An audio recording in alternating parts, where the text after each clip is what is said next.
নবীজিকে জোর করে উঠাইয়া জবরদস্তি করে হাঁটার জন্য তারা ধাক্কা মারতেছে।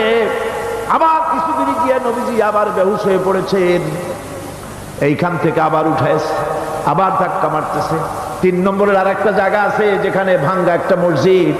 তাইফের লোকেরা আমাকে বলল এই জায়গাটা হলো শেষ জায়গা যেখানে রাসূল করিম তৃতীয়বারের মতো বেহুশ হয়েছিলেন। এখানেই হুজুরের রক্ত ঝরেছে বেশি। 2 রাকাত নামাজ পড়লাম, সিজদায় পড়ে এমন কান্না কাঁদলাম আল্লাহর কাছে।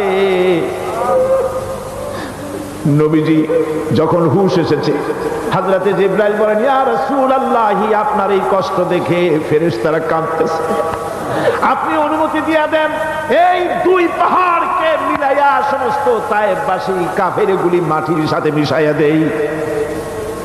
নবীজি বললেন, জিবরাইল, আমি যদি হুকুম করি আর আমার হুকুম মতো যদি এই কাম করো, একটা কাফেরও যদি না বাঁচে তাহলে কার মুখে পৌঁছাবো লা ইলাহা ইল্লাল্লাহু